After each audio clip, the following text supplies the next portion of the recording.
Nous sommes ici au groupement coopératif Maman Louise Okombi, situé au quartier Oloko, à Owando, dans le département de la Cuvette. Véritable centre d'incubateur pour les jeunes désœuvrés. Ces ateliers sont donc des passages obligés choisis par la dynamique Owando plurielle sous l'impulsion de son coordonnateur Abel Joël Owassa pour l'insertion socio-économique des jeunes qui n'avaient aucune formation professionnelle. Au total, 323 jeunes désœuvrés, déscolarisés et non scolarisés constituant la première cohorte ont été formés aux divers métiers par la dynamique Owando plurielle qui les a placés dans les ateliers de menuiserie-garnissage, coupe-couture, mécanique moto et dans les centres de formation en élevage porcin, de maraîchage et de cuisine et restauration. Il y a donc deux facteurs qui ont favorisé cette volonté d'aller vers la création de Owando pluriel.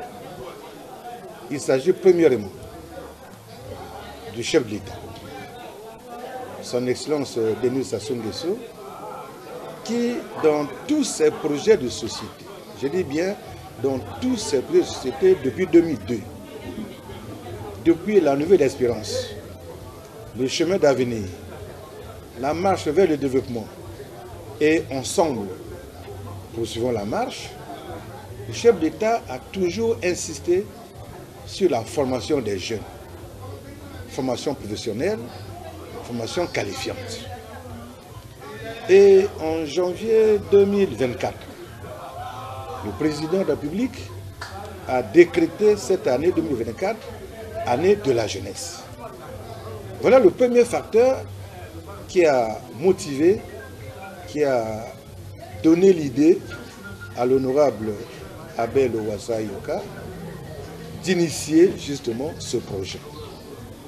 Second facteur, c'est 2007. En 2007, il y a la municipalisation accélérée de la cuvette, au Owando en particulier, et la cuvette en général était devenue un chantier. On avait constaté finalement que la cuvette en général et au Owando en particulier avait un déficit en ouvriers. Les entrepreneurs qui avaient obtenu des marchés de construction n'arrivaient pas à trouver au niveau local des ouvriers pour accomplir ces travaux. Ils étaient obligés d'importer la main-d'œuvre. Et cela avait choqué les originaires de la cuvette et particulièrement l'honorable Abel Joël Owassa Yoka.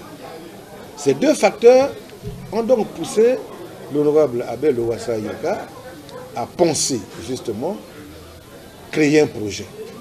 Selon la vision et la planification faite par le coordonnateur de la dynamique Owando pluriel sans frontières, Abel Joël Owassa Yoka, 55 jeunes filles ont été formées en couture, 18 en électricité, 11 en pâtisserie, 23 en informatique, 19 en infographie, 2 en maraîchage, 5 en élevage porcin, 5 en cuisine et restauration, 7 en pisciculture, 28 en coiffure et esthétique, 15 en maçonnerie, 14 en froid et climatisation, 35 en mécanique auto et moto, 26 en menuiserie et garnissage, 5 en plomberie et 46